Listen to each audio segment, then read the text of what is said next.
Hey everybody, it's Eddie from Tokyo. This is your cryptocurrency update from Japan, and now I get to talk about what I really wanted to talk about. I felt though I needed to do a video just prior to this one, which is pretty rare for me to do two back to back like this. But I want you to see Bitcoin Connection because I don't often make requests from people who watch my videos, but I actually did make a couple of requests. So I hope you get to see that one. Okay, let's get to it because this is a mini deep dive on a new announcement for on-demand liquidity, which uses the digital asset XRP in a use case. Ripple acquires 40% stake in Asia's leading cross-border payment specialist by the name of Tranglo. They are going to be able to now meet the demand that they have in the Southeast Asian part of the world. This is a very busy part of RippleNet member user base, and it's going to also, in the announcement, broaden the on-demand liquidity corridors known as ODL.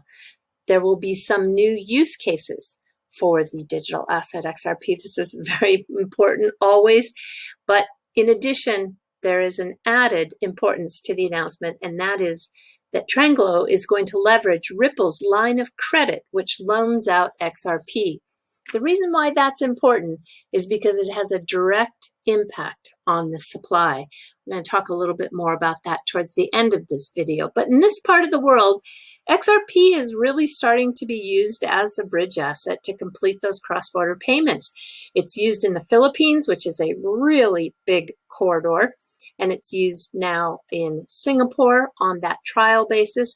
And when we have Australia down in the south part of the Pacific, who is really opening up some new corridors according to their latest tweets. So I think when you look at Tranglo, which was founded in Malaysia back in 2008, they are really a leader with 1,300 payout partners, 20 million transactions so far, $4 billion in transaction value, with offices in London, Singapore, Jakarta, UAE, and Kuala Lumpur.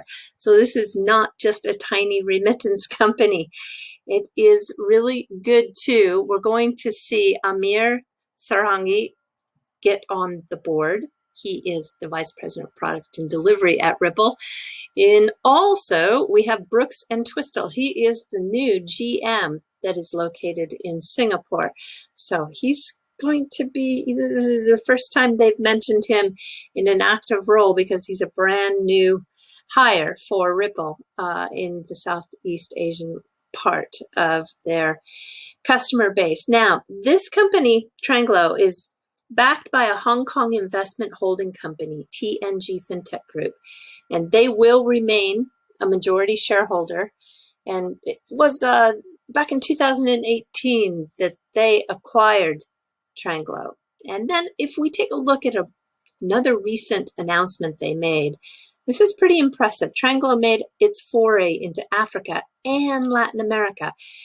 For the African corridors, they have Nigeria, Ghana, Uganda. Those are big. That's the first, the second, and the seventh largest corridors for Africa. And then Brazil, we know there is a lot going on in Brazil with, a lot going on in Brazil. And so we can see this network is really building out. The company, Tranglo, is available in 23 countries. And in the press release, they're already starting to do their expansion into Mexico and Argentina. And this is as recent as February 17th, 2021. So this is a company that is on the move. Jackie Lee is leading the company, and he was able to pull off a partnership too with Alipay. This is when we learned that Alipay and Tranglo were already in partnership when Ripple was announced in January 2020 to integrate their cross-border payments with RippleNet. So I think that adding XRP, as many of you know, is an important part of the whole entire vision for Ripple and its use case of the digital asset. But you know, when we see these announcements and people say, well, it's just Rails. Well, you got to get the Rails first. I think anybody who really knows what Ripple is doing, you have to start with your Rails, and then ODL can follow with the liquidity that is built up. This is why every partnership is important to XRP. So I think those questions were like, yeah, but are they using XRP? Just goes to show you really don't understand the steps needed to actually pull off this huge vision that is happening step by step. So let's do a little comparison here. We see that MoneyGram has approximately 350,000 agents located around the world. And this Tranglo, they have 220,000 supporting cash outlets. So this is not a small player, everyone. Yeah, it's not far behind what MoneyGram had worldwide. There's MoneyGram's in 220 countries. This company is only in 163 countries, and it has almost as many supporting cash outlets. I think this partner is truly bigger than you may have noticed just from reading the press release. Okay, let's look at this announcement, though, why I think it's very important. And we know that ODL, on-demand liquidity, requires these pools of XRP to be available so that the users can buy and sell to execute a bridge between those currency pairs and the cross-border remittances. However, this announcement includes that line of credit for RippleNet. This is a brand new offering where they allow customers using on-demand liquidity to source capital on demand to initiate cross-border payments at scale using the digital asset XRP. So those that are using ODL in the RippleNet network can purchase XRP from Ripple on credit, and customers are charged one fee on the amount borrowed with no hidden fees and can receive approvals faster than through traditional means. It really doesn't hold them back from being able to expand.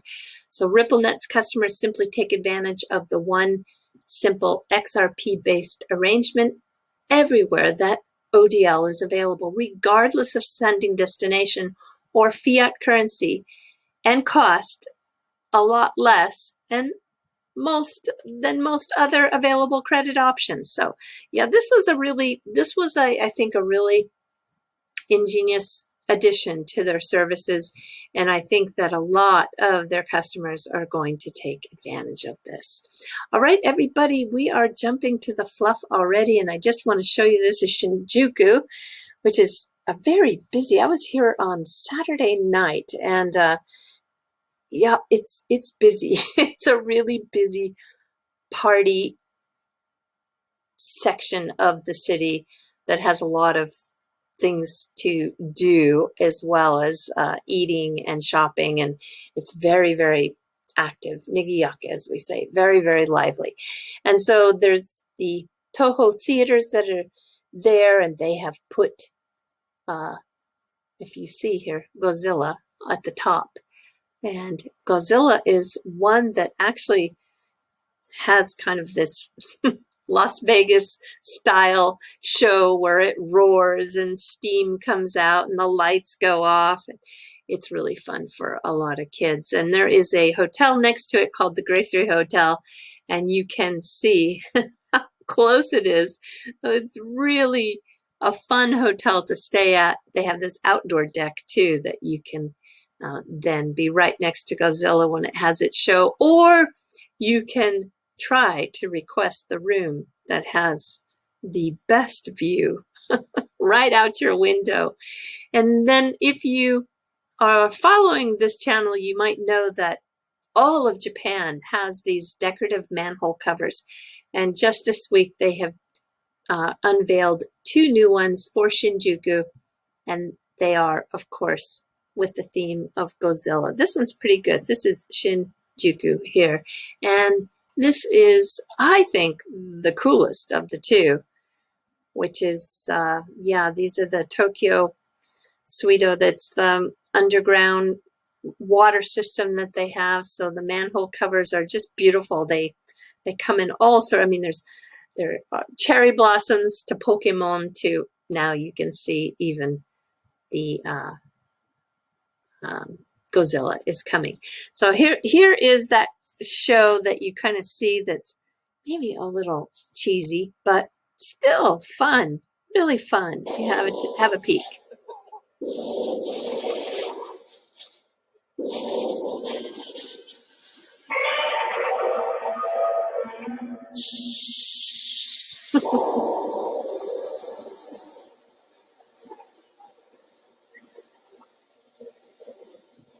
There you go. Yeah, I think kids love it. All right, everybody, do take care. Sayonara for now. Bye-bye.